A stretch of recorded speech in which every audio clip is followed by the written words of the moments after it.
दर्शन तो कर लो। देवियों और देवताओं, बौद्धिक संतोष, चारित्रिक संतोष और आत्मिक संतोष, ये तीनों संतोष जब जीवन में उतरते हैं तब जीवन की पूर्णता होती है। सद्गुरु कबीर ने कहा है, परे न पूर दिनों दिन छीना, तहाँ जाए जहाँ अंग विहूना। मनुष्य को पूरा नहीं पड़ता है, उसको संतोष नहीं होता है और दिन दिन शरीर क्षीण होता है। अवंत में वहाँ पहुँच जाता है जहाँ अंग विहूना है। ये शरीर छूट जाएगा और शरीर के छूटते ही कुछ नहीं रह जाएगा। शरीर रहते रहते पूरा संतोष प्राप्त होना जीवन की सफलता है। अगर आज संतोष नहीं मिलता है तो कल नहीं मिलेगा। जो आज तृप्त नहीं है वो कल तृप्त नहीं होगा। तो संतोष के तीन भाग, बौद्धिक संतोष, चारित्रिक संतोष और आत्मिक संतोष।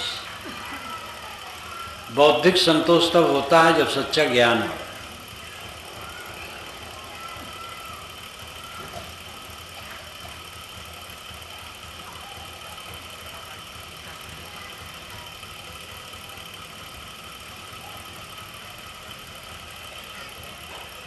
होता है जब सच्चा ज्ञान होता है। चारित्रिक संतोष तब होता है जब आदमी पवित्र आचरण से चलता है। आत्मिक संतोष तब होता है जब संसार की असारता का पूरा बोध होता है। बड़े बड़े नेता जब मरते हैं तो अखबार में छपता है, कल अमुक टाइम में उन्होंने इस असार संसार का त्याग कर दिया। नेता लोग सार मान करके ही दौड़ते रहते हैं पदों के लिए। और नेता ही नहीं, ये महंत लोग भी, मंडलेश्वर जगत गुरु लोग भी, यहाँ तक गुरुपद जो सर्वश्रेष्ठ है उस गुरुपद के लिए मारामारी है, हम गुरु बन जाए। इससे अधिक नरक और क्या होगा। लोभ जहाँ आएगा पाप वहीं जम जाएगा। साधु भेष धरने से कोई साधु नहीं होता है। कबीर साहब ने कहा है, साधु होना चाहिए पक्का होई के खेल, कच्ची सरसों पेर के खई भई ना तेल। साधु बनना चाहिए उन्होंने नहीं कहा, होना चाहिए कहा। साधु होना चाहिए। कच्ची सरसों पेर करके न खली होगा न तेल। अध कचरे में कोई वेश धरेगा तो दुर्गंधी फैलाएगा। तो गुरु बनने के लिए, महंत बनने के लिए मंडेश्वर जगत गुरुओं के मुकदमे चलते हैं। और जब जज कह देगा तब ये जगत गुरु बनेंगे। अब आज तक कोई जगत गुरु बना नहीं। जगत भर का गुरु कोई होता है? कोई नहीं होता है। सनक, सनंदन, सनातन, सनत कुमार, याज्ञवल्क, भरद्वाज, वशिष्ठ, विश्वामित्र, प्रवाहण, जयबली, श्वेतकेतु, उद्दालक, कपिल, कणाद, जैमिन, बादरायण, कितने नाम लिए जाएं, व्यास, वशिष्ठ। ये सब बड़े बड़े पुरुषों ने अपने को कभी जगत गुरु नहीं कहा, मंडलेश्वर भी नहीं कहा। नाम केवल है। श्वेत केतु, उद्दालक, याज्ञवल्क, कपिल, कणाद इत्यादि। गोस्वामी जी ने अपने को तुलसी और तुलसीदास लिखा, मानस मर्मज्ञ कहीं नहीं लिखा। रामचरित मानस का पाठ अगणित बार में किया। गीता और रामायण यही मेरा प्रथम पाठ का विषय रहा है।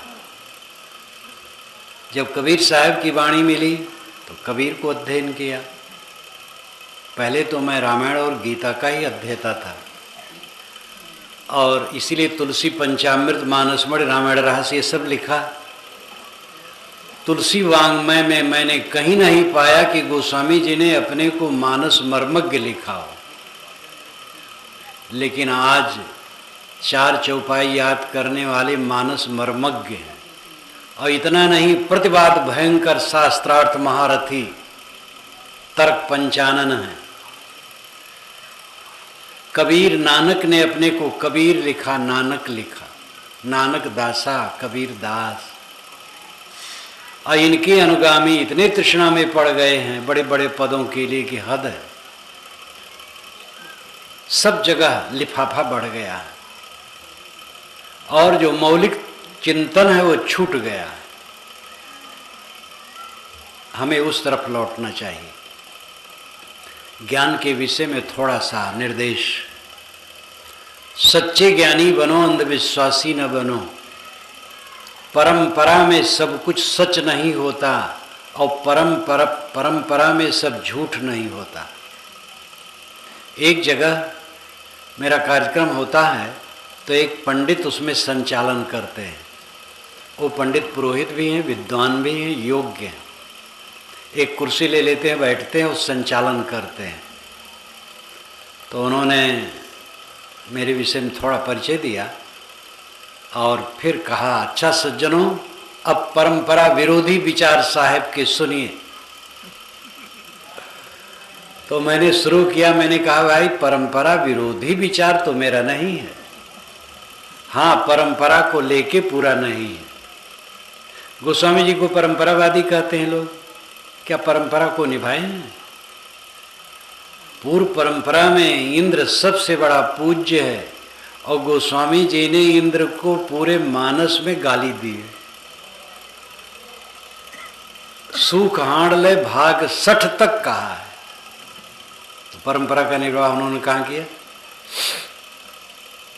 तुलसी भगत सपच भलो, भजय रैन दिन राम, ऊंचो कुल के ही काम को, जहान हरि को नाम। ये ब्राह्मण परंपरा के विरुद्ध है। यहाँ उनकी वैष्णवता आती है। वैदिक लोग, वैदिक पंडितों ने 55 वैदिक मुद्दों को कलिवर्ज कह करके त्यागने की राय दी है। ध्यान दीजिए, वैदिक पंडितों ने आज से 1000 वर्ष पूर्व संस्कृत ग्रंथ लिखे, वैदिक कलिवर्ज लिखा। कलिवर्ज का मतलब जो कलिकाल में नहीं करना चाहिए। ऐसे 55 मुद्दे वैदिक हैं जिसको कलिवर्ज कह करके पंडितों ने त्यागने की राय दी है। और वो सब गिनाना तो बेकार है। एक बता दूं, नियोग से बच्चा पैदा किया जाता था वैदिक युग में। पुरुष कमजोर है, उससे बच्चा नहीं हो सकता, तो स्त्री किसी से गर्भ धारण कर ले, वो खुला रूप में रहता था, अमुक से धारण किया है। जैसे कौरव पांडव इत्यादि सबकी उत्पत्ति आप जानते हैं महाभारत पढ़ करके, नियोग से है। तो वैदिक युग में नियोग मान्य था, लेकिन पंडितों ने कहा ये कलिवर्ज है, कलिकाल में ठीक नहीं। ऐसे 55 मुद्दे हैं।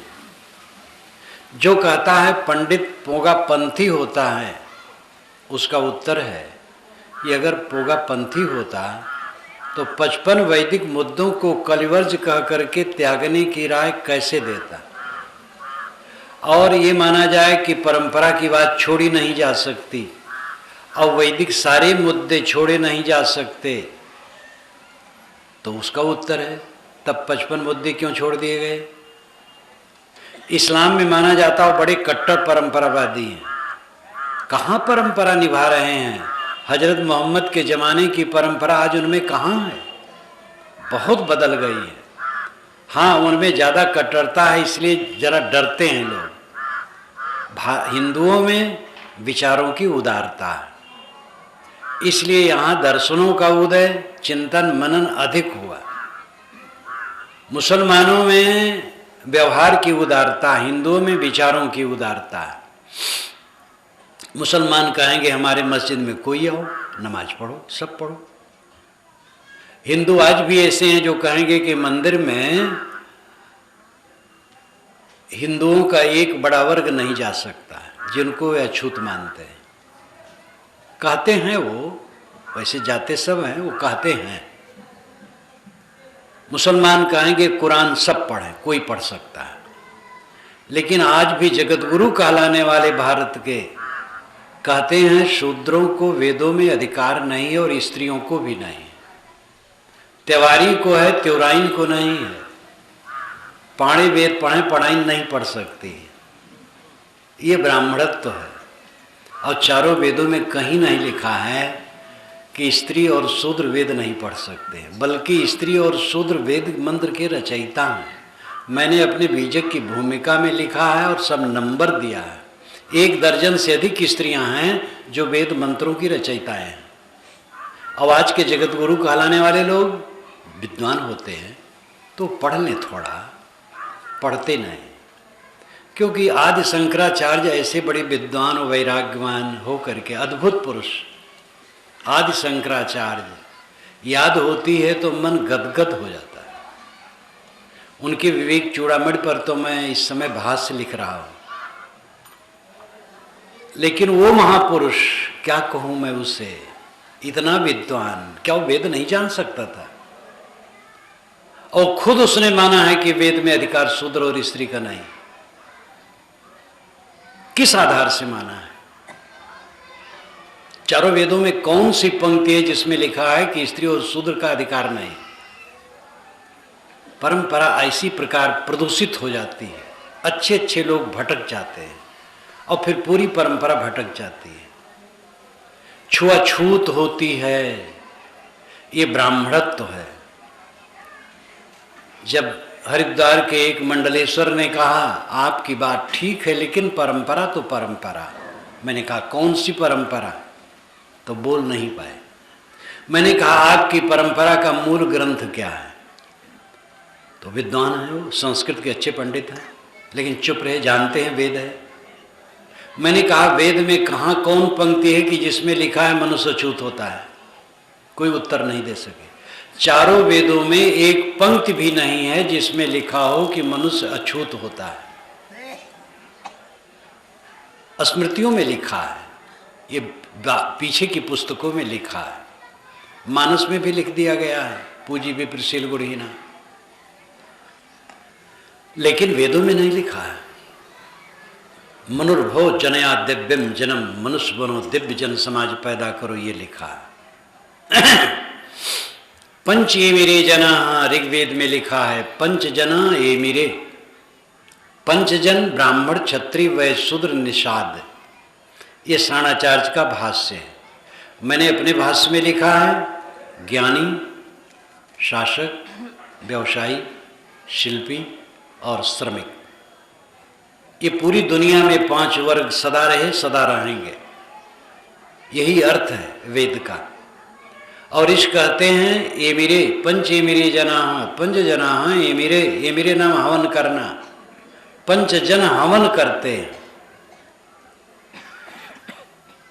जिनको आप अति शूद्र कहते हैं, अछूत कहते हैं, वे भी हवन करते, वेद में लिखा है।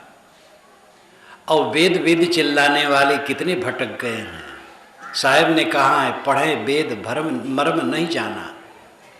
ये वेद पढ़ते लोग वेद का मर्म नहीं जानते।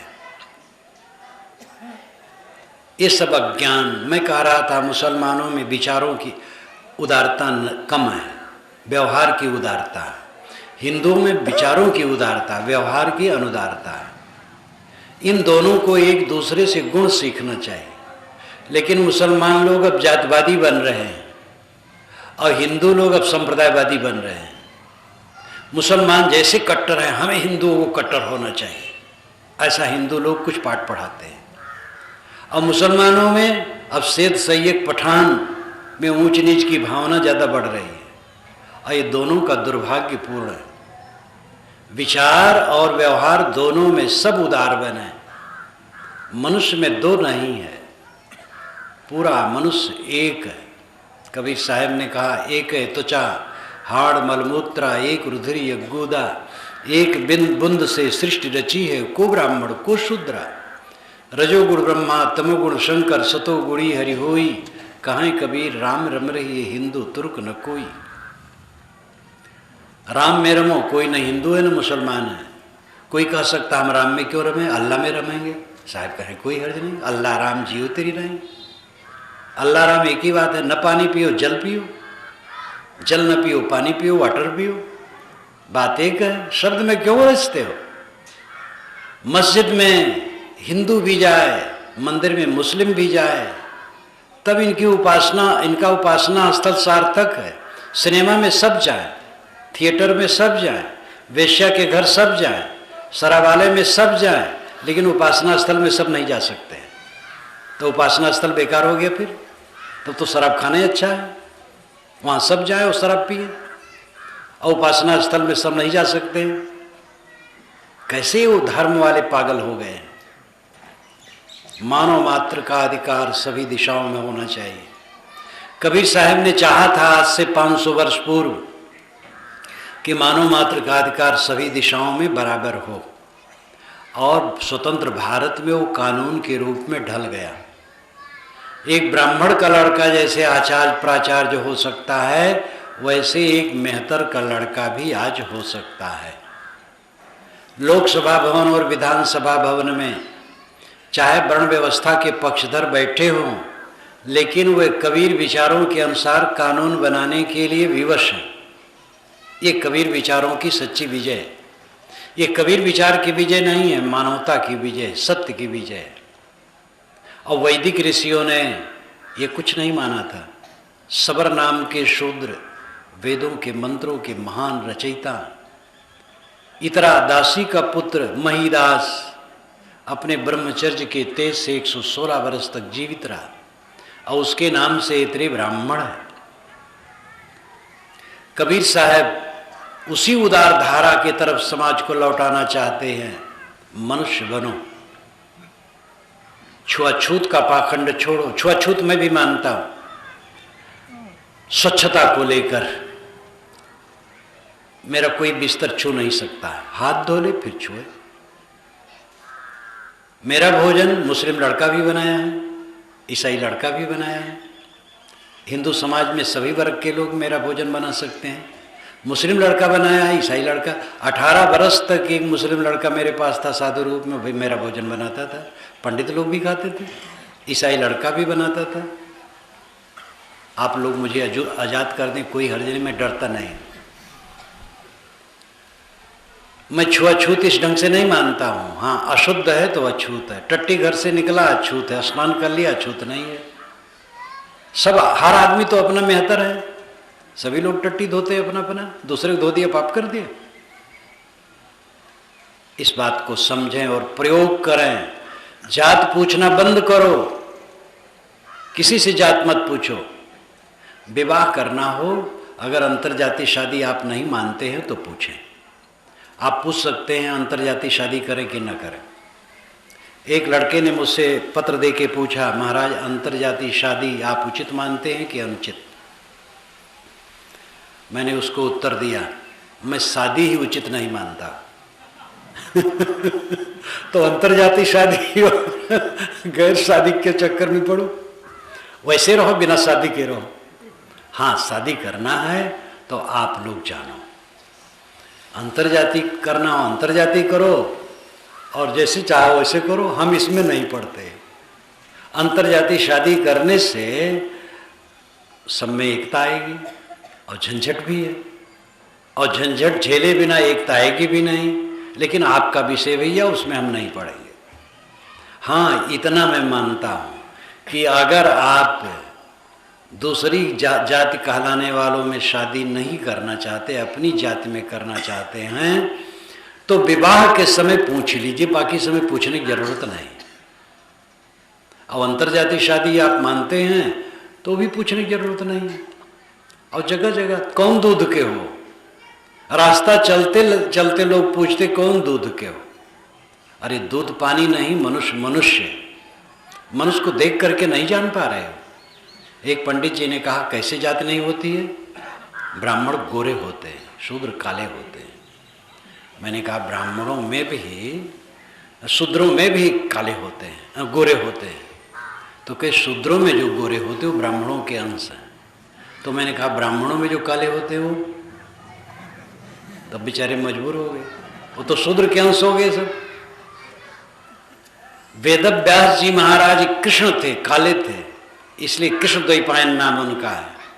श्री कृष्ण महाराज घन श्याम थे, महाराज राम श्याम थे।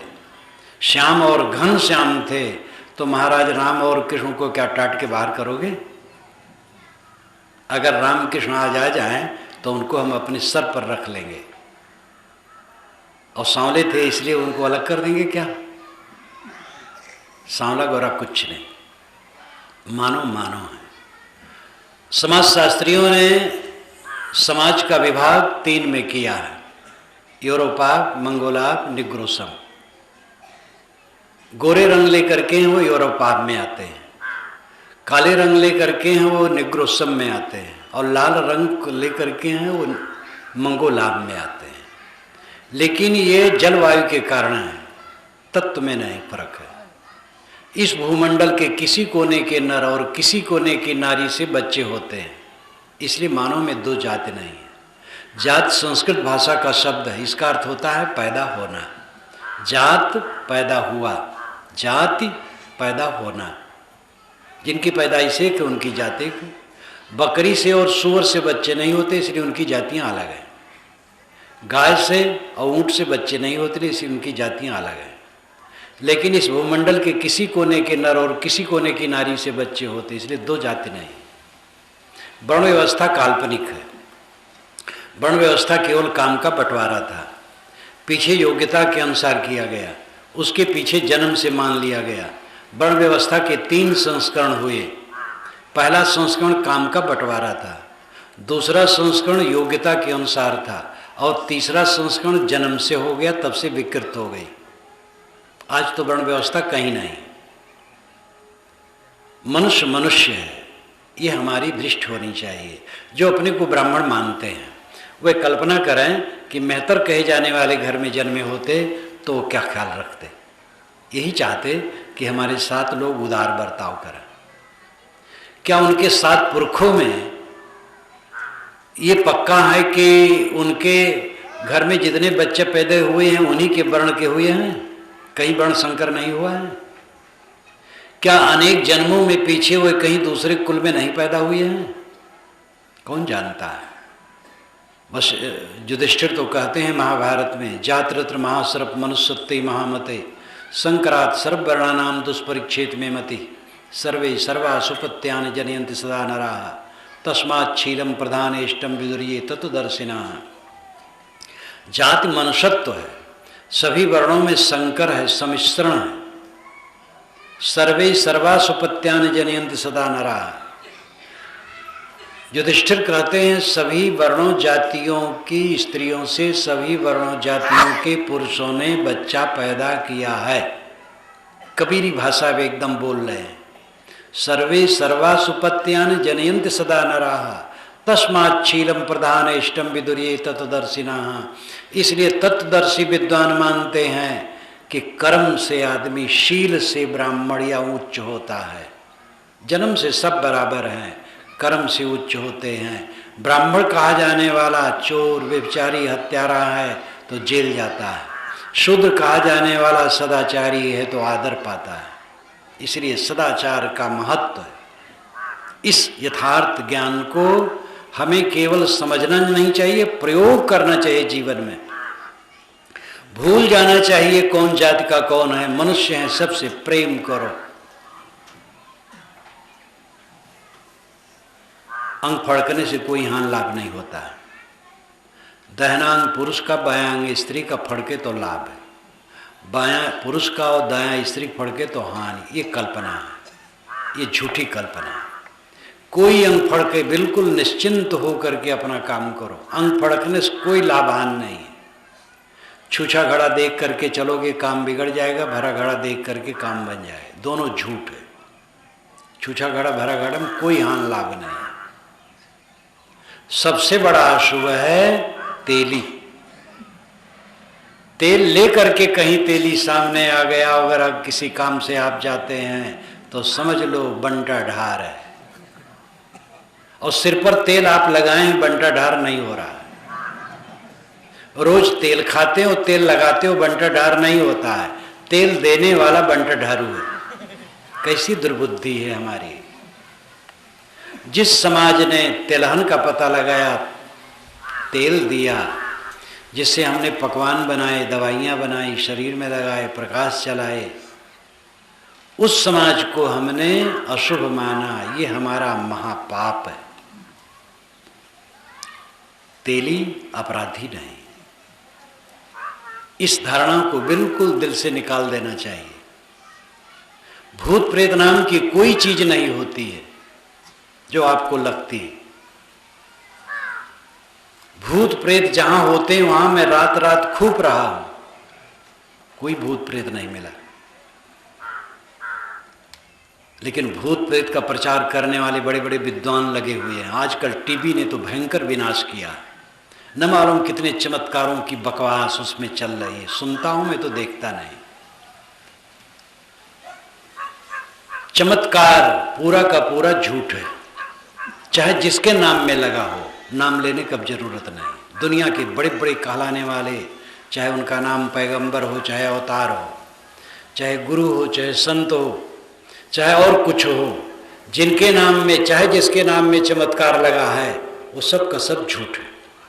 आकाश में उड़ गए, लकड़ी को छुए या देख लिए तो 10 फीट से वो 15 फीट की हो गई।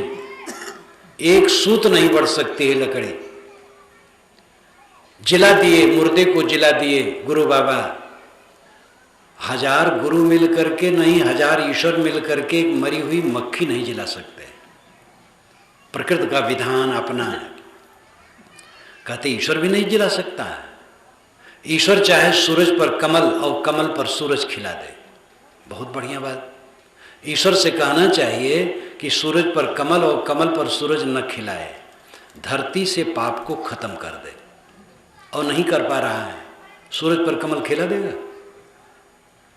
ईश्वर की परिभाषा जो आपने की है गलत की है। ईश्वर विश्वव्यापी नियम है, वो मुर्दा को जिलाता नहीं है। ईश्वर की परिभाषा बहुत गलत की गई है। 10 लाख की चोरी की और 1000 की मिठाई, फूल, कपड़े, नगद लेकर के मंदिर में गए, रोने लगे, भगवान क्षमा करो। भगवान पिघल गया क्योंकि कमीशन पा गया। घूस लेने देने के हम आदि ईश्वर को भी घूसखोर बना दिए। आप ये सोचिए, जो ईश्वर आपको चोरी करने से नहीं रोक पाया, वह ईश्वर आपके चौरत्त पाप को काट पाएगा? उसकी शक्ति होती तो चोरी करने से आपको रोक देता, और नहीं रोक पाया। मंदिरों में मूर्तियां चुरा जाती हैं और ईश्वर नहीं रोक पाता है। मस्जिदों में आग लगा दी जाती है। पाकिस्तान में मस्जिदों में जो आग लगाई जाती है वो मुसलमान ही होते हैं। कौन अपना है कौन पराया है? ब्राह्मण ब्राह्मण को धोखा देते हैं, मुसलमान मुसलमान को देते हैं, कुर्मी कुर्मी को देते हैं। अपना पराया कोई नहीं है। ये लोभ, काम, क्रोध, लोभ छोड़े बिना मानवता नहीं आ सकती। कौन पराया है? अल्लाह कह दो मंदिर में तो गाज फाट पड़ेगी, और मस्जिद में राम या ओम कह दो तो गाज फाट पड़ेगी। ये कितनी हृदयहीनता है। अल्लाह, अल इलाह, अल्लाह अरबी शब्द का, अरबी भाषा का शब्द है। उसमें अल और इलाह 2 पद हैं। अल नाम आदरणीय, इलाह नाम पूज्य, ये इसका अर्थ है। जैसे इंग्लिश में दी आदर सूचक है, तैसे अरबी में अल आदर सूचक है। अल और इलाह, अल आदरणीय और इलाह पूज्य।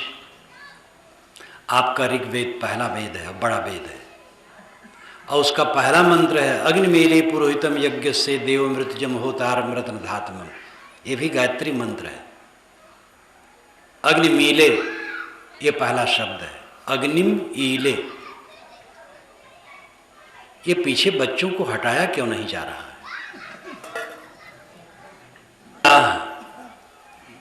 और वेद का पहला शब्द ऋग्वेद का क्या है? अग्निमीले। अग्निम ईले, दो पद मिलाकर के अग्निमीले शब्द बना है। शाणाचार्य जो वेदों के महान भाष्यकार हुए हैं, वे भाष्य करते हैं, अग्नि नामकम देवम ईले अस्तोम ईड़ अस्तुताविद धातु। अग्नि नाम का तो देवता है, और ईड़ ईल इलाह पूज्य के लिए कहते हैं, क्योंकि ईड़ अस्तुताविद धातु, ईड़ धातु अस्तुति परक है। आप ध्यान दीजिए, ईड़ ईल इलाह एक बात है। कहीं भी संस्कृत कोश में ईड़ शब्द होगा, आगे लिखा होगा पूज्य, आदरणीय। अल इलाह अल्लाह, अग्निमेले पुरोहितम यज्ञ से। बकरीद, बकर कहते गो को, बकर भी शब्द अरबी का है, बकर गो, गो से गाय और बैल दोनों आ जाते हैं। और ईद ईड़ पूज्य, बकरीद का अर्थ होता है गाय पूज्य है।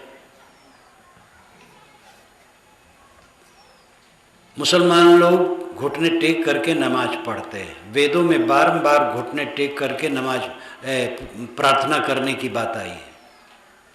नमाज नमन, नमन करने की बात हो, नमाज कहे हो नमन कहे। वशिष्ठ सरस्वती नदी के तट पर घुटने टेक करके प्रार्थना कर रहे हैं। सायण ने वैसे भाष्य भी किया है, मैंने अपने भाष्य में उसको उद्धृत किया है। घुटने टेक करके प्रार्थना करने में विनम्रता पूरी स्पष्टता से आती है। आर्य परंपरा, सामी परंपरा, दोनों परंपराएं प्रार्थना प्रधान थी। ध्यान दीजिए, आर्य परंपरा में ब्राह्मण, श्रमण, सिद्धनाथ, संत, वैष्णव सब आते हैं, जिसमें ब्राह्मण प्रथम है। जो वेदों को मान करके कर्मकांड करते तो उनको ब्राह्मण कहा जाता। ब्रह्म कहते हैं वेद के मंत्रों को, ब्रह्म कहते हैं अग्नि को, और वेद मंत्रों से अग्नि में हवन करने वाला ब्राह्मण। इस प्रकार ये ब्राह्मण परंपरा, फिर श्रवण परंपरा जो स्वतंत्र चिंतक है, फिर नाथ, सिद्ध, संत, संत में कबीर साहब आते, फिर नानक साहब, दादू साहब इत्यादि, फिर वैष्णव, ये सब आर्य परंपरा है। दूसरी सामी परंपरा है, यहूदी, ईसाई, इस्लामी। पुरानी बाइबल में नूह नाम के महापुरुष हैं, उनके 3 पुत्र हैं, साम, हेम, एपेत। साम बड़े हैं, साम के वंशज यहूदी हैं, यहूदी में ईसाई निकले, फिर पीछे इस्लामी, तो यहूदी, ईसाई, इस्लामी सामी कहलाते हैं। आर्यों के मूल में प्रार्थना थी, वेद सब प्रार्थना से भरे हैं। और सामी परंपरा में प्रार्थना, दोनों घुटने टेक करके प्रार्थना करते थे। आर्य परंपरा में ध्यान का विकास हुआ, तो पलथी मार करके ध्यान करना बढ़ गया, प्रार्थना घट गई, इसलिए घुटने टेकना बंद हो गए। और ये विकास है। जीवन भर प्रार्थना ही करते रह जाएं तो आध्यात्मिक विकास नहीं हुआ।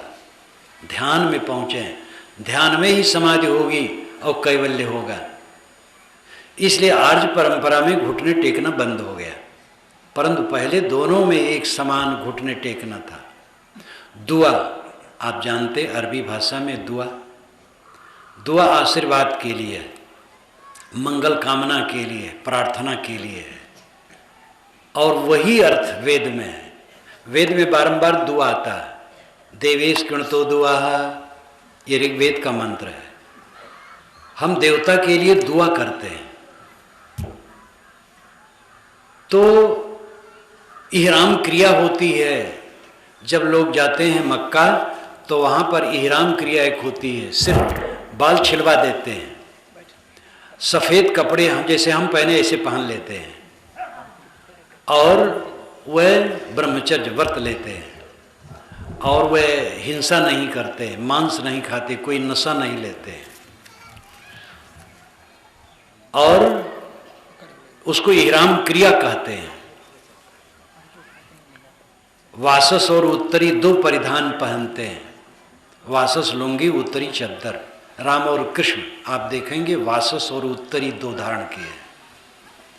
वशिष्ठ, विश्वामित्र इत्यादि का दौरा वेद अभ्यास का अरब तक होता था। ये सब दूसरा यहाँ कोई नहीं है, सब मनुष्य हैं, सब अपने हैं। कबीर साहब का जोर इसी पर है, मनुष्य बनो। वैदिक ऋषियों का दृष्टिकोण यही था।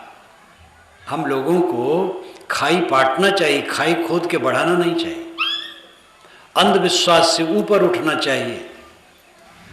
पुराणों में लिखा गया, राजा परिवर्त 11 अरब वर्ष राज किए।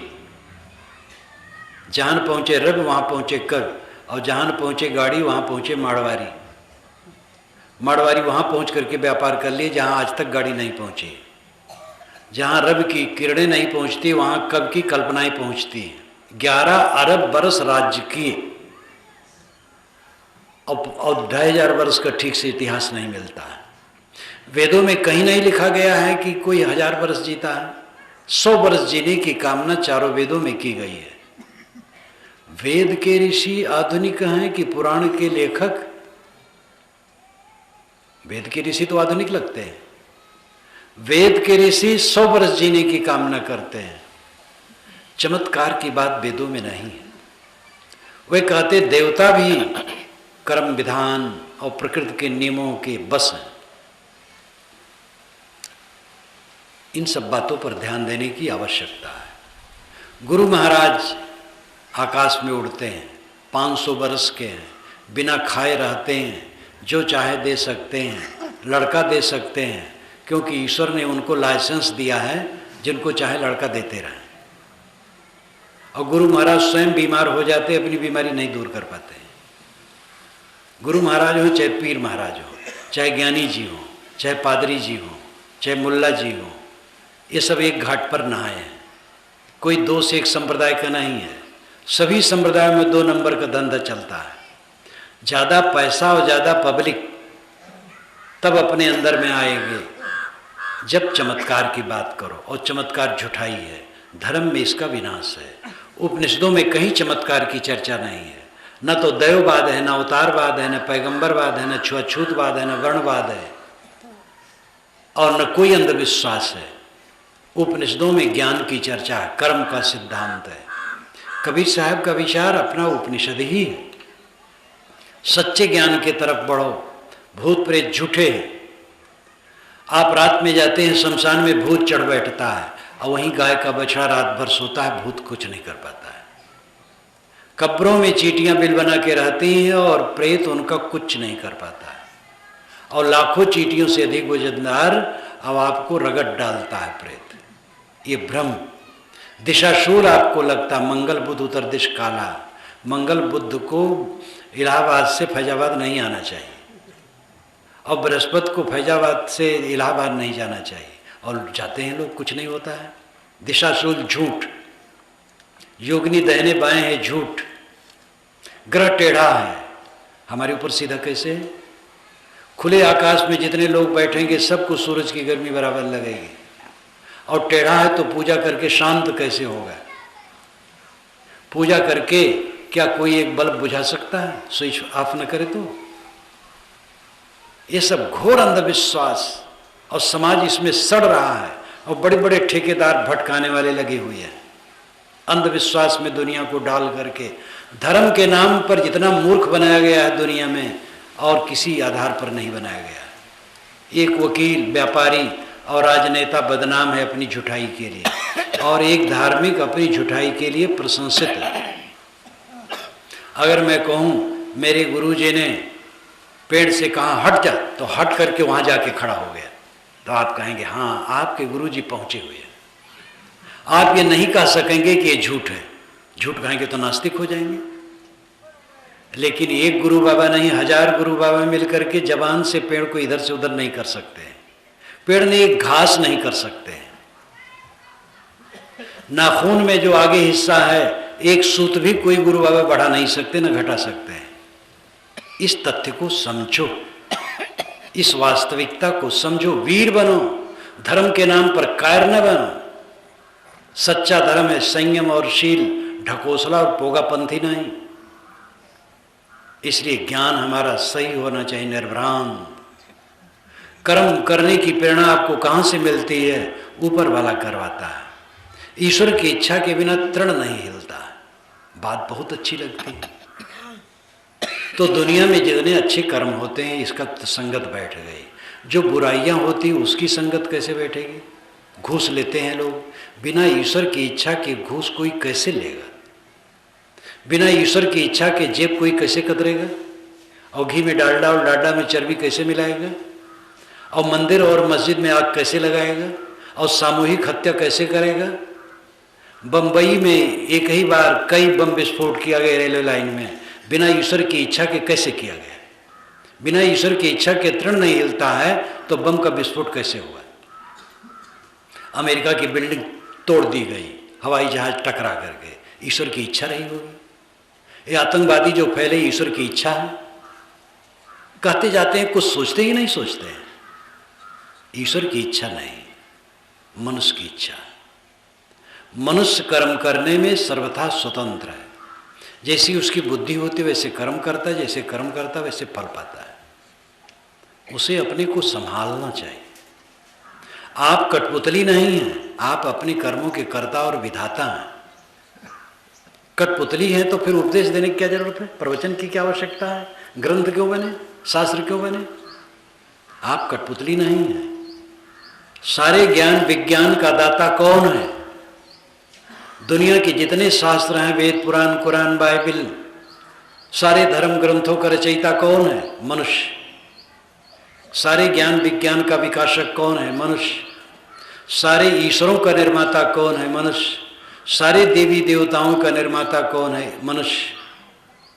जो इतना बड़ा ज्ञान विज्ञान का स्रोत है मनुष्य, उस मनुष्य को तुच्छ कहा गया है। इससे बड़ा पाप और क्या होगा? मनुष्य सर्वोच्च है। कबीर साहब ने तो कहा, मानुष तेरा गुण बड़ा, अय मनुष्य तेरे सद्गुण बड़े। वेदव्यास जी ने कहा, गुह्यम ब्रह्म तदिदम ब्रवीम नहीं मान शास्त्रेष्टरम ही किंचित। मैं तुम्हें एक गोपनीय बात बताता हूँ, मनुष्य से बढ़कर के कुछ नहीं। चंडीदास बंगला भाषा के कवि, सुनो मानुष भाई, सबार ऊपर मानुष सत्तार ऊपर नहीं। अय मनुष्य भाई सुनो, सबके ऊपर मनुष्य सत्य है और मनुष्य के ऊपर कोई नहीं। ज्ञान विज्ञान का स्रोत कहीं है? पानी का स्रोत है, तेल का स्रोत है, कोयले की खदान है, पत्थर की खदान है, हीरे की खदान है। ज्ञान की खदान और स्रोत कहीं है? मनुष्य है। और उस मनुष्य को तुच्छ कहा गया, ये महापाप किया गया। सारा ज्ञान विज्ञान मनुष्य से निकला है। सारे ईश्वरों की कल्पनाएं मनुष्य ने की, सारे देवताओं की कल्पनाएं मनुष्य ने की है। और सब संप्रदाय वालों ने अपने अपने ईश्वर को दीक्षा दे दी है। सारे संप्रदाय वालों ने अपने अपने ईश्वर को मंत्र दे दिया है कि हमारे ही संप्रदाय वालों को मोक्ष और स्वर्ग देना, दूसरे को न देना। इसलिए संप्रदाय वाले मजहब वाले कहते हैं कि हमारे मजहब में आओ, संप्रदाय में आओ तो स्वर्ग और मोक्ष पाओगे, दूसरे में जाओगे तो नरक होगा। और ईश्वर को ऐसे सिखा दिया, ईश्वर भी ऐसे कह रहा है, किताबों में ईश्वर से कहा रहे हैं सब लोग, और सब कहने वाले मनुष्य हैं। इसलिए मनुष्य की गरिमा समझो, ज्ञान विज्ञान का स्रोत केवल मनुष्य है। मनुष्य के महत्व को घटाओ मत। आप अपने कर्मों के कर्ता और विधाता हैं। आप, हमारी बुद्धि जितनी शुद्ध होगी कर्म शुद्ध होंगे, कर्म शुद्ध होंगे आचरण शुद्ध होगा। अपने कर्मों को सुधार लो, कोई आपको तकलीफ देने वाला नहीं है। कोई शैतान, कोई देवता आपके ऊपर तैर नहीं रहा जो आपके ऊपर कूद पड़े और आपको रगड़ डाले। हमारे आपके दुर्बुद्धि दुष्कर्म ये हमें तकलीफ देते हैं। इस वास्तविकता को समझें। ज्ञान हमारा सच्चा होना चाहिए, निर्भ्रांत। कारण कारज की अटूट व्यवस्था है, उससे विरुद्ध कुछ नहीं होता है।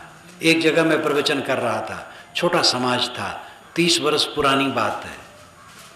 थोड़े दूर पर गिरजाघर था, चर्च, वहाँ के पादरी आके बैठे थे।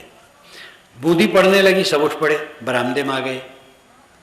पादरी ने कहा, महाराज हमारे यहाँ भी बड़े पादरी आए थे, तो पानी बरसने की बात हुई, बादल आने लगा, तो उन्होंने हाथ ऊपर उठाया, या ईसा, बादल फट गए। मैंने कहा, भाई मैं इतना पहुंचा हुआ नहीं, झूठी बात।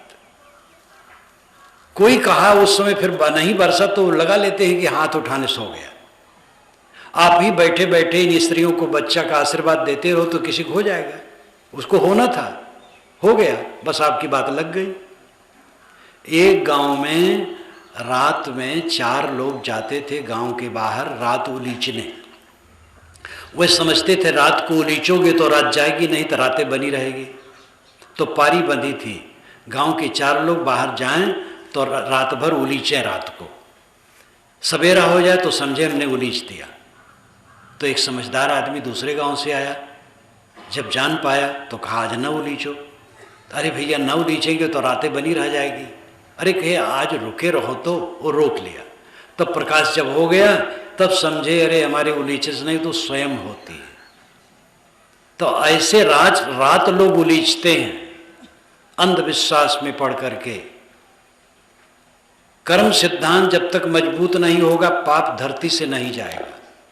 पाप कटवाने की भावना 18 पुराण और महाभारत में से अगर छांटा जाए तो करीब 40,000 श्लोक निकलेंगे, जिसमें कि पाप काटने के लिए नुस्खे बड़े सुंदर सुंदर हैं।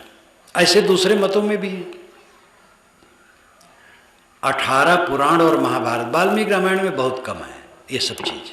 महाभारत बहुत विशाल है, इसलिए उसमें ज्ञान की बातें भी बहुत हैं और प्रपंच भी बहुत है। तो 18 पुराण और महाभारत इन 19 जिल्दों में से छांटा जाए तो 40,000 श्लोक होंगे, जिसमें गंगम नहाओ पाप कट जाए, राम नाम लेते ही पाप भस्म हो जाए, गुरु का चरणोदक पीते ही मुक्ति हो जाए। अगर गुरु के चरणोदक में ऐसा बल है तो गुरु का चरणोदक ले करके ड्रम में भर करके गांव-गांव पिलाते चलो, सब मुक्त होते जाए। अयोध्या में शरीर छोड़ देगा वो मुक्त हो जाएगा। 4 खान जग जीव पारा वत चेतन नहीं संसारा। मेढक मछली और साधु और दुष्ट सब अयोध्या वाले मुक्त हो जाएंगे। गोस्वामी जी की चौपाई है। लेकिन जब तीरथ से घबराए तब कहे सुर सदनन तीरथ पुरिन निपट कुकाज कुलाज मनोह मवासे मारी कल राजत सहित समाज। तीर्थों में, पुरियों में और मंदिरों में महाकुकर्म, निर्लज्ज कुकर्म हो रहे हैं। मानो कलिकाल वहाँ डेरा जमा के बैठा। जब तीर्थों से घबराए तो ये कहे। और पंडित पुजारियों के पेट धंधा के लिए गोस्वामी जी ने चौपाई लिख दी, अवसत अचेतन नहीं संसारा। कहीं शरीर छोड़ने से मुक्ति उक्ति नहीं होगी। मुक्ति होती है देह में रहते रहते। वासना त्याग जिसका है वही मुक्त है। आज मुक्त है, आगे मुक्त होगा। वेदों में, शास्त्रों में, उपनिषदों में कहीं नहीं लिखा है ये पान तमाकू के भाव पर मुक्ति बेचने की बात। मार देने से मुक्त, भगवान जिसको मार दिए मुक्त हो गया, ये कोई बात हुई? क्रोध से मारा जाता है, मारने से मुक्ति नहीं होती है। वासना त्याग से मुक्ति होती है। वेद शास्त्र भूल गया, उपनिषद भूल गए, ज्ञान के विचार भूल गए, प्रपंच फैल गया, इसमें समाज सड़ रहा है। ये समझ लो आपका पाप कोई काटने वाला नहीं, न गुरु काट पाएगा न कोई भगवान काट पाएगा। आपका पाप खुद आपको काटना होगा। चोरी करते हो, चोरी करना छोड़ दो, पाप कटेगा। जो चोरी करना छोड़ देता है बहुत वर्षों के बाद उसका नाम थाने से कट जाता है। थानेदार विश्वास करने लगते हैं। जितना हम गलत काम करते थे छोड़ दें, अच्छे काम में लग जाए, सुधर जाएगा। और पाप करते रहें और देवी देवता मनाते रहें, कोई फल नहीं होगा। इसलिए ज्ञान हमारा सच्चा होना चाहिए। सच्चा ज्ञान होगा तो आचरण पवित्र होगा। आचरण गड़बड़ है, शांति नहीं मिलेगी। सच्चा ज्ञान वह है जो तर्क युक्त हो, विवेक युक्त हो और सृष्टि क्रम के अनुकूल हो, प्रकृति के नियमों से आबद्ध हो, उच्च श्रृंखलता पूर्वक बात, मनमानी जैसे आए वैसे कह दिया, लिख दिया, और जो लिख दिया बस सोना हो गए। किताबों में लिख दिया। राजा सगर की पत्नी को 60,000 बच्चे एक साथ पैदा हो गए, लिख दिया। पंडित जी कहे सच है, पुराण में लिखा है।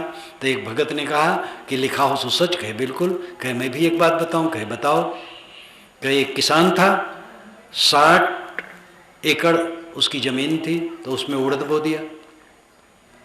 जब उड़द पक गया तो फिर दिल्ली से उसने आरे मंगवाए उड़द को काटने के लिए। जब उड़द काट करके खलिहान में रखा गया तो राजस्थान से 60,000 ऊँट मंगवाए गए उसको, उसकी दवाई के लिए। उसमें एक ऊँट खो गया। 60,000 ऊँट में एक ऊँट खो जाना कोई कठिन बात नहीं है। उड़द वसाया गया, ऊँट नहीं मिला। उड़द भिगाया गया, ऊँट नहीं मिला। उड़द पीसा गया, बड़ा बनाया गया, खाया गया, ऊँट नहीं मिला। जब खाने वाला टट्टी करने गया तो उसकी टट्टी के रास्ते से ऊँट निकल करके भगा। क्या ये बात सच नहीं हो सकती है? तो 60,000 लड़के कैसे एक साथ पैदा होंगे, कैसे सच हो सकती है? अपने मत की अंधविश्वास की बातें सब मानते, दूसरे खंडन करते हैं। लेकिन सबके मत के अंधविश्वास की बात खंडन योग्य है। हर संप्रदाय वाला उदार बने और अपने मत के प्रपंच का पहले खंडन करे, तब दूसरे करे। मैंने तो कबीर दर्शन लिखा तो शुरू में कबीर पर लगाए जंजाल को काटा। कबीर महाक्रांतिकारी थे, लेकिन कबीर का इतना चमत्कार जोड़ा गया है कि रामकृष्ण विष्णु शिव सबका चमत्कार ठंडा हो गया है। जब आप कहेंगे कि श्री रामचंद्र सबसे बड़े हैं, वशिष्ठ से भी बड़े हैं, क्योंकि वशिष्ठ भी उत्तरकांड में जा करके राम से हाथ जोड़े हैं, गोस्वामी जी ने हाथ जोड़वा दिया है, तब दूसरे लोग क्यों नहीं कहेंगे सबसे बड़े हैं? कृष्ण वाले कहे कि कृष्ण सबसे बड़े हैं, तो कबीर वाले कहे कबीर के तो चेले हैं रामकृष्ण, और सब दुनिया भर के लोग हनुमान जी सब चेले हैं। तो ये सब धमा चौकड़ी है। सभी महापुरुष अपनी अपनी जगह महान हैं, सब आदरणीय हैं, सब पूज्य हैं, कोई किसी के ऊपर नीचे नहीं है। चमत्कार की बात, चढ़ा ऊपरी की बात, सांप्रदायिकता की बात दूर कर देने की जरूरत है। कोई संप्रदाय सत्य का एकाधिकारी ठेकेदार नहीं है, कोई महापुरुष सत्य का एकाधिकारी ठेकेदार नहीं है, और कोई पुस्तक सत्य का एकाधिकारी ठेकेदार नहीं है। सत्य सबका अपना आत्मा है। मन निर्मल होगा स्वर्ग है, मोक्ष है, मन गंदा होगा नरक है। ये तथ्य है। चरित्र की पवित्रता सबसे बड़ी पूजा है। गोस्वामी जी ने एक दोहा कहा है, विबुध काज बावन बलि भलो छलो भलो करि चाने, प्रभुता तज बस भय तदप मन की गई न गलानी। देवताओं का काम बनाने के लिए विष्णु ने 52 रूप बना करके बलि को छला। विष्णु और बलि, विष्णु देववंशी और बलि दैत्यवंशी, पिता कश्यप। कश्यप की 2 पत्नियां देते थे, कोई दूसरा नहीं था। लेकिन भिन्न पार्टी का राज्य, अगर भाजपा का राज्य है तो कांग्रेस लोग छीनना चाहेंगे, कांग्रेस का राज्य तो भाजपा वाले छीनना चाहेंगे। तो बलि का राज था, बहुत धर्मात्मा था बलि। विष्णु ने 52 बन करके छल लिया और 3 पग नापने में पूरा संसार ले लिया। इसके पश्चात विष्णु जी को बड़ी ग्लानि हुई कि मैंने बड़ा पाप किया, ऐसे सज्जन जीव को छला। तो बल के अधीन हो गए, तब भी मन की गई न गलानी। गोस्वामी जी कहते विष्णु के मन की गलान न गई, सदैव उनके मन में संताप होता रहा कि मैंने निरपराध को छला। अब आप सोचिए, विष्णु भगवान जब गलती करते हैं तो उनका मन दुखी होता है, तो हम लोग गलती करेंगे तो कहाँ जाएगा? कोई देखे न देखे हमारा पाप भगवान देखता है। हम चाहे पानी के अंदर में छिप करके, चाहे आकाश में उड़ करके, चाहे पर्वत की गुफा में, चाहे एकांत कमरे में पाप करें, कोई न देखे न देखे भगवान की आंखें देखती हैं। कोई जाने न जाने भगवान की आंखें भगवान जानता है। आप कहेंगे भगवान कहाँ है? आपकी आंखें भगवान की आंखें हैं, आपकी आत्मा परमात्मा है। आप चोरी करेंगे, आपकी आंखें देखेंगी। अब आपकी अंतरात्मा जानेगी तो आप अपने छिपा पाएंगे और कचोटेगा वो। सुभान नाम के एक मियाँ थे, बड़े सरल थे, धनी थे गांव के। गांव के बाहर टट्टी करने गए, बेर पेड़ के नीचे बैठे टट्टी कर रहे थे। पके पके बेर गिरे थे, लालच रोक न सके, बेर खाते गए, टट्टी करते गए। रात में गांव में वेश्या का नाच हो रहा था, नाच देखने गए। लोगों ने उन्हें आगे बैठाया, धनी आदमी थे, धनी का भी आदर किया जाता है। वेश्या गाना शुरू की, सुभान तेरी बतिया जान गई राम, सुभान तेरी बतिया जान गई राम। सुभान समझे कि आज तो मैंने कोई गलती नहीं की, एक गलती ही की है जो टट्टी करते करते बेर खाए हैं।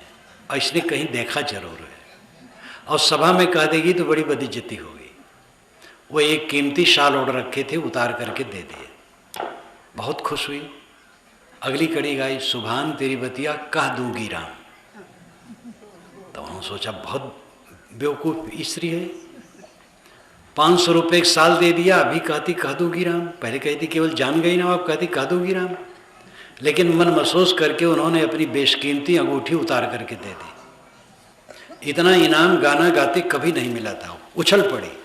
अंतिम कड़ी गाई, सुभान तेरी बतिया कह रही हूँ राम। तब सुभान से नहीं रहा गया और झल्ला के खड़े हो गए। बेश्या की जात, तुम्हें ना अपनी इज्जत का डर ना दूसरे की इज्जत का डर, क्या कहोगे? अरे सुभान मियाँ टट्टी करते करते बेर खाते थे, यही तो कहोगी। सारा समाज हंस पड़ा। बेश्या ठगमारी खड़ी रह गई। उसने कहा, हुजूर मैं ये नहीं जानती हूँ यहाँ कोई सुभान मियाँ है। सुभान तो ईश्वर का नाम है, ये अरबी भाषा का सुभान, सु आधा ब हान, सुभान। सरल भाषा में कहते सुभान।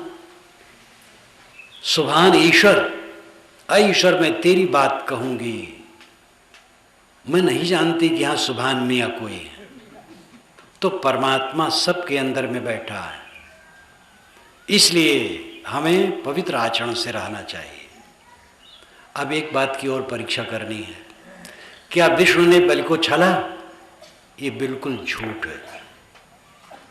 ऋग्वेद में 24 बार चर्चा आती है विष्णु के 3 पाद छिप की। 12 बार खुला है और 12 बार संकेत में है। उसमें एक मंत्र है जिसको पंडित लोग कर्मकांड में भी जोड़ते हैं। इदम विष्णु विचक्रमे त्रेधा निददे पदम समूढ़मस्य पांसुरे। इदम यहाँ विष्णु विचक्र में चले, त्रेधा 3 प्रकार से, निददे रखे पदम पैर, समूढ़मस्य पांसुरे उनके पांसु से, पैर की धूल से, पांसु नाम धूल, समूढ़मस सारा संसार ढक जैसा गया। देश और विदेश के समस्त वैदिक विद्वान एक स्वर से इसका अर्थ मानते हैं कि सूर्य विष्णु है, उसकी किरणें उसके पद कदम है, और वो पृथ्वी पर पड़ती है, वो किरणें अंतरिक्ष में और द्युलोक में, यही 3 कदम रखना है। और ये परिभाषा यास्क मुनि ने और अपने पुराने भाष्यकारों के आधार पर दिया है, आज से 2800 वर्ष पूर्व। सूरज विष्णु है, उसकी किरणें पद हैं, धरती और आकाश और द्युलोक यानी तारा मंडल में किरणों का पड़ना, उसके 3 कदम पड़ना है। ये अर्थ है। वेदों को कोई पढ़ डाले तो अपने आप अर्थ साफ हो जाता है। लेकिन शतपथ ब्राह्मण जो 100 अध्यायों का एक विशाल ब्राह्मण ग्रंथ है, उसमें कहानी बनाई गई, थोड़ा विष्णु को छलिया बनाया गया थोड़ा सा। और कहानी कहूँगा तो समय बर्बाद होगा, इसलिए न कहूँगा। वहीं से शुरू किया गया, फिर और बढ़ा, फिर तो वामन पुराण 10,000 श्लोकों का बन गया, और बलिछलन विष्णु का नाम ही हो गया। ये वेद के अर्थ का अनर्थ करके पीछे से ये सब गड़बड़ किया गया। विष्णु, विष धातु से विष्णु शब्द बनता है, विष नाम प्रवेश करना। सूरज की किरणें सब में प्रविष्ट होती, इसलिए सूरज विष्णु है। इंद्र ने अहिल्या का सतीत्व नष्ट किया। शतपथ ब्राह्मण में लिखा इंद्र अहिल्या जार, इंद्र अहिल्या का जार है। इंद्र सूर्य है, अहिल्या रात है, जार जीर्ण करना है। अह कहते हैं दिन को, संस्कृत में अह का अर्थ होता है दिन। अरह संध्या उपासित, रोज रोज संध्या उपासना करो। अह दिन, जिसे अहरनिश कहते हैं लोग, दिन और रात, तो अह दिन, ल्या लीन, दिन लीन है जिसमें, उस रात को अहिल्या कहते हैं। इंद्र सूर्य है, वो उसको जार जीर्ण नष्ट करता है। ये अर्थ है इंद्र अहिल्या जार। इसका अर्थ पुराणों में गड़बड़ कर दिया गया, रामायण में भी गड़बड़ किया गया। और इंद्र एक व्यक्ति बना दिया गया, अहिल्या की स्त्री बना दी गई और इंद्र ने जाकर के छल किया। ब्रह्मा ने पुत्री को भ्रष्ट किया, विधाता अपनी पुत्री को भ्रष्ट किया। ये पुराणों में लिखा, श्रीमद् भागवत में लिखा है। ब्रह्मा सूर्य है, विधाता सूर्य है, उसकी पुत्री उषा है। सूर्य के उगने के पूर्व उषा उगती है। उषा नाम जलाने वाली, उस नाम जलाना। और जब सूर्य उदय हो जाता है तो उषा समाप्त हो जाती है। यही उसका भ्रष्ट होना है। वेद के जितने लाक्षणिक अर्थ हैं और इतने उत्तम उत्तम अर्थ हैं, वो सब पुराण काल में गड़बड़ कर दिया गया। यद्यपि पुराण के लेखक संस्कृत के विद्वान थे, लेकिन कैसी मति गड़बड़ाई। वेद पढ़ना खत्म हो गया, पुराण रह गया, और पुराण और महाकाव्य में जो प्रपंच बढ़ा वही प्रपंच हिंदुओं के मत्थे मढ़ गया। पुराण महाभारत और वाल्मीकि रामायण में अच्छी बातें भी बहुत हैं, लेकिन इन सब बातों को समझने की जरूरत है। मैंने अपने साहित्य में ये सब निर्णय करने की चेष्टा की। श्री कृष्ण महाराज रसिया थे, उनके 16,108 पटरानी थी, और ब्रह्मवर्त पुराण के अनुसार तो लाखों थी, और गर्ग संहिता के अनुसार तो अरबों खरबों थी। सब बकवास है। श्री कृष्ण महाराज संयमी थे। यददा श्रेष्ठ तत्तदेव तरो जना। उन्होंने गीता में कहा, जैसे जैसे बड़े लोग करते हैं छोटे लोग वैसे करते हैं। ऐसा कहने वाला पुरुष रास कैसे कर सकता है। रास का खंडन किया मैंने।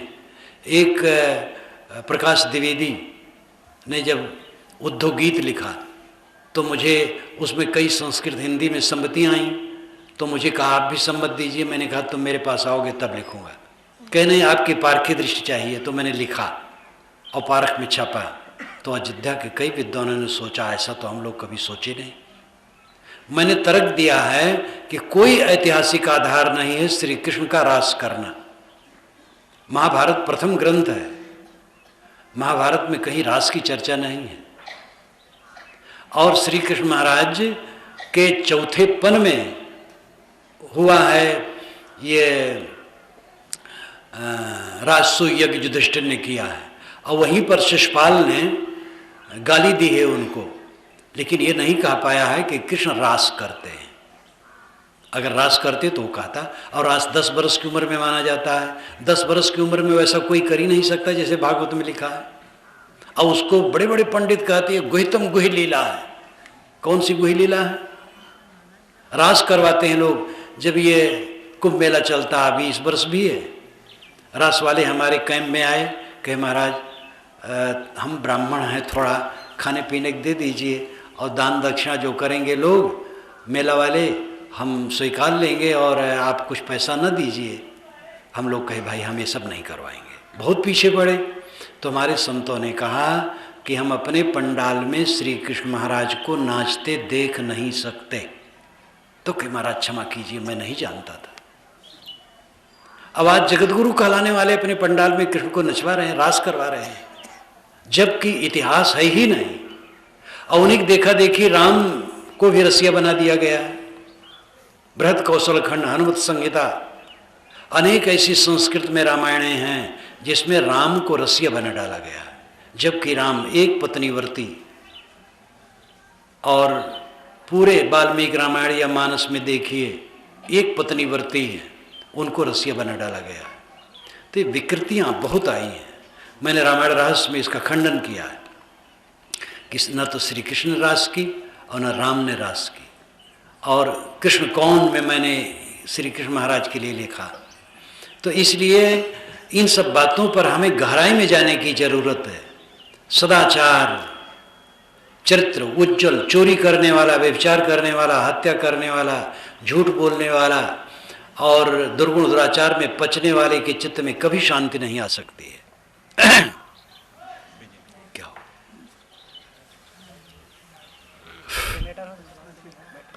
बिजली से रही तो जनरेटर के पास व्यक्ति को रखना चाहिए भाई। हर वेद का कोई भी ऋषि चरित्रहीन नहीं है, और चरित्रहीन छोड़ दीजिए, ढील चरित्र का भी नहीं है। वेद का कोई भी देवता चरित्रहीन नहीं है। ये विदेश के विद्वानों ने, मैकडॉनल्ड, कीथ और मैक्स मूलर, इन लोगों ने भी स्वीकारा है, वेद का कोई देवता चरित्रहीन नहीं है। पुराण के देवताओं को चरित्रहीन बना डाला गया। इंद्र, वेदों को पढ़िए, चरित्रवान है, पुराणों में गड़बड़ कर दिया गया। एक गिरावट आई लोगों में, पंडितों में। जब स्वयं गड़बड़ करने की इच्छा होती तो अपने देवताओं को भी गड़बड़ बना दिया जाता है। जिससे कि जब हमारे देवता लोग 10-20 स्त्री रखते थे, हजारों रखते थे, तो हम 2-4 रखें तो क्या हर्ज है। तो ये गड़बड़ियां अपनी शिथिलता का परिणाम है। चरित्र सबसे बड़ी चीज है। चरित्र, अच्छे चरित्र के बिना किसी को चारित्रिक संतोष न मिलेगा। ईमानदारी से जिए, बेईमानी से जिएंगे तो भी जीवन चलेगा, लेकिन उसका परिणाम दुखद होगा। मेहनत में जो मिले उसमें संतुष्ट रहो, किसी के धन को हड़पो मत। अंडा, मांस, मछली, गंदी चीजें, इनका त्याग करो। नशा की सारी चीजों का त्याग करो। पान तक न खाओ। पान खाने से मुंह चूल्हा जैसा बन जाता है। चूल्हा में लकड़ी, कंडा, भूसी, पत्ता सब झोंक दिए, मुंह में पान झोंक दिए, फिर चूना चाट लिए, फिर जाफरानी, फिर गुटखा भी डाल लिए, फिर बीड़ी भी खोस लिए, फिर बोतल भी डाल लिए। क्यों चूल्हा बनाते हो मुंह को? आपके दांत मोती के समान चमकने चाहिए। पवित्र आचरण, हर दिशा में पवित्र आचरण होना चाहिए। उज्जवल चरित्र से आप चारित्रिक संतोष होगा, अंतिम आत्मिक संतोष। ध्यान दीजिए, कुछ मिनट, चाहे कितना बड़ा धन हो, पद हो, प्रतिष्ठा हो, अनुगामी हो, शांति नहीं मिलेगी। धोखा है, आदमी धोखा है जो दुनिया के लौकिक ऐश्वर्य से परम शांति चाहता है। दुनिया की नश्वरता को समझें, आत्मा की अमरता को समझें।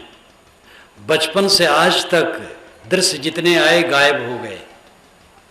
यहाँ जो बूढ़े बैठे हैं ध्यान दें, आज से 70 वर्ष पूर्व का दृश्य कहाँ है? 60 वर्ष के पहले वाले हानि लाभ कहाँ हैं? 50, 40, 30, 20, 10, 5 वर्ष के पहले वाले हानि लाभ कहाँ हैं? आज का भी कहाँ रहेगा? देखो, ये सभा बैठी, कुछ मिनट में उठ जाएगी, कल याद की जाएगी, फिर महीनों वर्षों के बाद लोग याद करेंगे एक सभा हुई थी। फिर ऐसा भी समय आएगा सब भूल जाएंगे, इसमें बैठे लोग कोई नहीं रहेगा। 100 वर्ष के बाद इसमें कौन रहेगा? कोई नहीं रहेगा। यदुपते क्वा गता मथुरापुरी, यदुपते क्वा गता मथुरापुरी, रघुपते क्वा गतोत्तर कौशला, इत विचिंत मनः कुरुषु स्थिरम नस्दिदम जगत इत्येव धारे। यदुपति श्री कृष्ण महाराज के मथुरा का ऐश्वर्य कहाँ गया? रघुपति श्री रामचंद्र जी की उत्तर कौशल का ऐश्वर्य कहाँ गया? आप अपने लिए विचारिए क्या करना है। यहाँ किसका क्या है? यहाँ पर इतने सब बैठे हैं, क्या मिट्टी का लौंदा सब धरा है? या समझ लो हड्डी का कंकाल या मांस का लोथड़ा, अंत में यही तो है। और इसके अंदर में दिव्य चेतन आत्मा है, वही आप हैं। आप चेतन आत्मा हैं, ये मांस का लोथड़ा नहीं। आत्मज्ञान, भारतीय परंपरा की अध्यात्म में आत्मज्ञान, यहाँ उपासना के केंद्र में आत्मा है। भारतीय परंपरा में, अब भारत के बाहर की तो कितनी उपासनाएं हैं, व्यक्ति केंद्रित हैं। अमुक पैगंबर को न मानो तो आपका स्वर्ग होगा ही नहीं, और यहाँ किसी पैगंबर को मानने की बात नहीं है।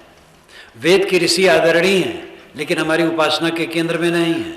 शास्त्र और उपनिषद के ऋषि आदरणीय हैं, लेकिन हमारी उपासना के केंद्र में नहीं है। व्यास, वशिष्ठ और श्वेतकेतु, उद्दालक सभी हमारे आदरणीय हैं, कपिल, कणाद, लेकिन हमारी उपासना के केंद्र में नहीं है। हमारी उपासना के केंद्र में आत्मा है।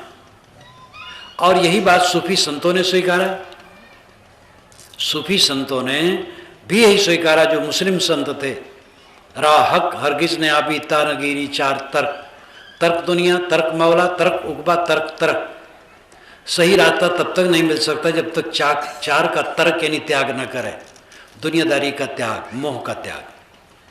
उक़बा, स्वर्ग की कल्पना का त्याग, स्वर्ग का मोह का त्याग। तर्क मौला, अलग ईश्वर है, ये कल्पना का त्याग। और तर्क तर्क त्याग का त्याग, त्याग के अहंकार का त्याग। कहता है खुदा खुद से जुदा जानो अधूरा है, दिखला दे खुद ही में खुदा, पीर उसे कहते हैं। तो सूफी संतों ने भी इसको स्वीकारा, आत्मा परमात्मा है जो सबके अंदर में बैठा है। कबीर साहब की प्रसिद्ध उक्ति, धोबिया जल बिच मरत पियासा, कस्तूरी कुंडल बसे मृग ढूंढे वन माहि, तैसे घट घट राम है दुनिया जानत नाहि। आपका परमानंद, आपका परम धाम, साकेत लोक, गोलोक, शिवलोक, सतलोक, जन्नत, स्वर्ग, ब्रह्मलोक आपका आत्मलोक है, आपके अंदर है। इस मट्टी के लौदे के बीच में, इस मांस के लोथड़े और हड्डी कंकाल के बीच में एक दिव्य ज्योति है जो आत्मा है, वही आप है। जब इस आत्मज्ञान को ग्रहण करेंगे और देह के अहंकार को छोड़ेंगे, देह के नाम रूप के अहंकार को छोड़ेंगे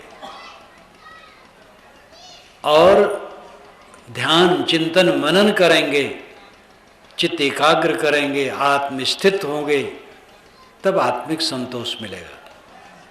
जीवन का परम फल है आत्मा को पहचान लेना और अपने मन को बाहर से समेट करके अंतर्मुख हो जाना। कबीर साहब का ये पद, संतोष सहज समाधि भली, गुरु प्रताप जा दिन से प्रगटो सुरत न अंत चली, जहाँ जहाँ डोलों सो परिक्रमा, जो कुछ करो सो पूजा, जब सोऊं तब करो दंडवत भाव मिटाऊं दूजा, इत्यादि वचन है। मनमस्त हुआ फिर क्यों बोले, हीरा पाओ गांठ कटिया बार बार वाको क्यों खोले। परमात्मा को खोजना नहीं है, परमात्मा देश काल की दूरी में नहीं है। जो देश काल की दूरी में होता है वो सत्य नहीं होता है, वो झूठ होता है, आने जाने वाली चीज होता है। कबीर साहब ने कहा संतो आवे जाए सो माया, जो आवे और जाए वो माया है। हजारी प्रसाद द्विवेदी एक बार हंसते हुए मुझसे कहे, माया की परिभाषा कबीर साहब ने तो साझ कर दी, संतो आवे जाए सो माया। ये बड़ा लंबा पद है, इसमें सभी अवतारों का वर्णन है। जो आवे और जाए, मिले और बिछड़े वो माया है। परमात्मा अगर मिलता है तो माया है, बिछुड़ जाएगा। परमात्मा बिछुड़ा ही नहीं तो मिलने की कोई बात नहीं।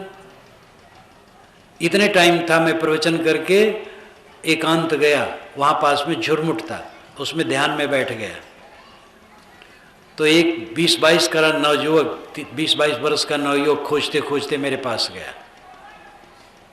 कहा महाराज परमात्मा कब मिलेगा? बड़ा भावुक था।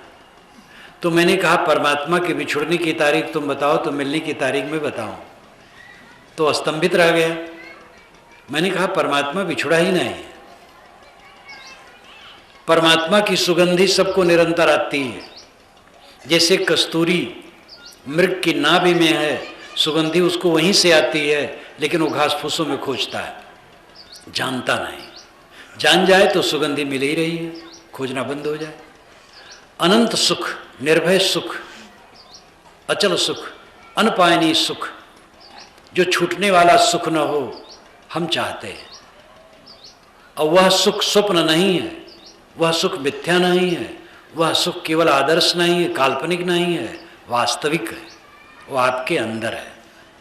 इच्छा वासना तृष्णा छोड़े बिना वो सुख नहीं मिलेगा। जब ये समझ में आए कि सारे ऐश्वर्य का आधार शरीर, टट्टी पेशाब की पोटली है, चाम का थैला है, साधना की दृष्टि से कल्याणकर है, भोग की दृष्टि से तो व्यर्थ है। और यह जान करके जब अपने आत्मा में विश्राम होगा, तृष्णाओं को छोड़ करके, तब वो दशा आएगी जो परम शांति की है। परम शांत, परम सुख, परमानंद, ब्राह्मी स्थित, कैवल्य, हकबीनी, दीदार, ये सब भाषा, सबका अर्थ एक है। वासना का त्याग, आत्मलीनता, बहुत सरल काम है, बहुत सरल काम है।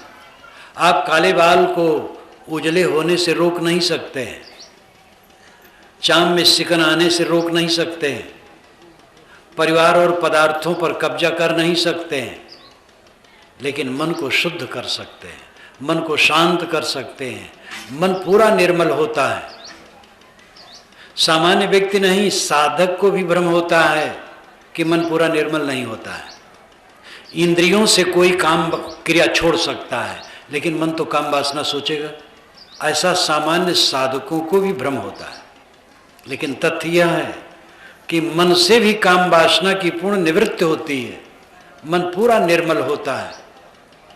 केवल काम क्रिया ही नहीं छूटती है, काम वासना भी छूटती है। सारी तृष्णाएं मिट जाती हैं, मिटाना चाहिए। जब आप तंबाकू नहीं छोड़ सकते हैं, पान बीड़ी सिगरेट नहीं छोड़ सकते हैं, शराब नहीं छोड़ सकते हैं, अरे रहना मारो भाई, शराब नहीं छोड़ सकते हैं, गुटखा नहीं छोड़ सकते हैं, तो कल्याण प्राप्त की आशा क्या की जाए। कोई पढ़ा लिखा आदमी, 2 अध्यापक आए मेरे पास, वहीं मैं नदी पर हाथ धो रहा था, नौका से कूदे, सरजू नदी की बात है, बहुत पुरानी घटना है। दोनों जवान थे, लाओ यार बीड़ी पिए तब चले, एक दूसरे से कहा। मैंने कहा आप शिक्षित हैं कि उसके विरुद्ध? तो एक ने कहा नहीं मैं शिक्षित हूँ। तो मैंने कहा कि आप अगर किसी से कहें कि लाओ पत्थर मेरा सर फोड़ दो, मैं 50 रुपये तुम्हें दूंगा, तो आप शिक्षित हैं? कहे नहीं तब तो गलत है, हमके बीड़ी से क्या लाभ।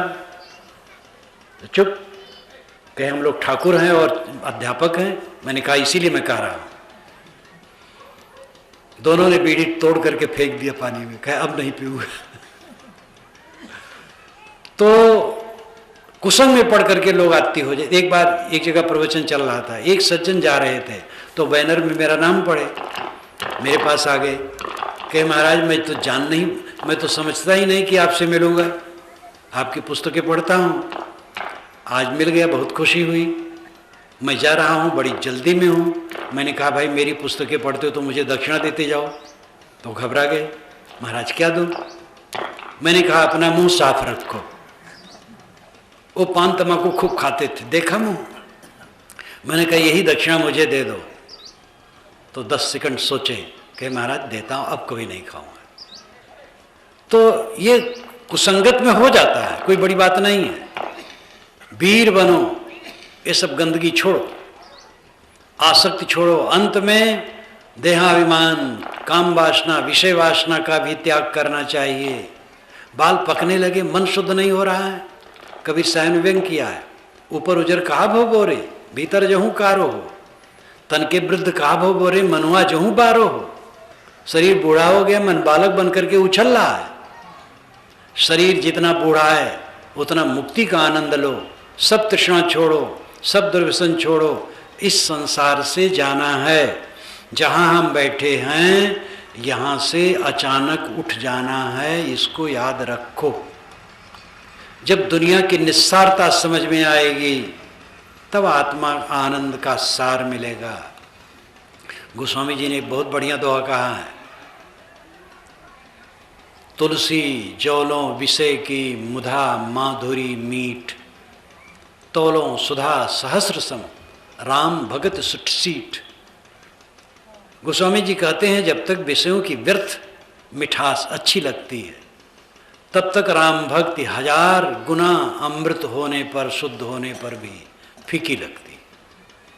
राम भक्ति क्या है? अंतर्मुखता।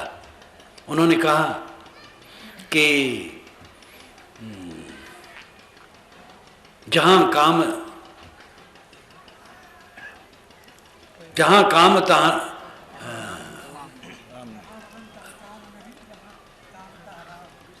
ये नहीं कबीर साहब पता है? नहीं गोस्वामी जी का संतोष के लिए है। जहां तोष तहां राम है, राम तोष नहीं भेद, तुलसी पेख गहत नहीं सहत विविध विधि खेद। जहां संतोष है वहां राम है, राम संतोष में भेद नहीं है। राम को खोजने जाओ कहाँ मिलेगा? संतोष आया बस राम हो गया। राम अंदर में बैठा है, संतोष करो। जहां संतोष हुआ राम आया। राम और संतोष में भेद नहीं है। तो ये आत्मिक संतोष तब होगा जब ये चमक दमक से मन हटेगा। अब अंत में हटना है। अंतिम बात निवेदन इतने है कि निकाले न जाओ, इस्तीफा दो। लोग इस्तीफा नहीं देते, निकाले जाते हैं। जब निकाले जाते तो बदिज्जत होते, इस्तीफा दे दो तो बदिज्जती नहीं होगी। मोह माया से इस्तीफा दो, रहो घर में, कपड़ा वैसे पहनो, साधु भेष धरने की जरूरत नहीं है, लेकिन हृदय से समझ लो कुछ मेरा नहीं, निष्काम होकर के सेवा करो, तब आत्मिक संतोष मिलेगा। तो बौद्धिक, चारित्रिक और आत्मिक ये तीनों संतोषों का समुच्चय जीवन का परम संतोष है। सच्चा ज्ञान, पोथियों का आधार लो, लेकिन किसी पोथी में आबद्ध मत हो। दुनिया की सारी पोथियां आदरणीय हैं, वेद, कुरान, बाइबल सब ग्रंथ आदरणीय हैं, और ईसा, मूसा, मोहम्मद, राम, कृष्ण, बुद्ध, महावीर, कबीर, नानक सब आदरणीय हैं। हिंदू, मुसलमान, ईसाई, यहूदी सब आदरणीय हैं, और न्याय सबसे ऊपर है। सच्चा न्याय, दो दो चार, सच्चा ज्ञान के पक्षधर बनो, सदाचार के पक्षधर बनो, और अंतिम अवस्था को ये समझो कि दुनिया छोड़नी है, इसलिए आसक्ति त्याग करके आत्माराम में लौटने की चेष्टा करो। इस प्रकार बौद्धिक संतोष, चारित्रिक संतोष, आत्मिक संतोष से हमारे जीवन की पूर्णता होती है और जीवन में परमानंद की उपलब्धि होती है। आप लोगों को धन्यवाद देते हुए मैं अपनी वाणी को विराम देता हूँ।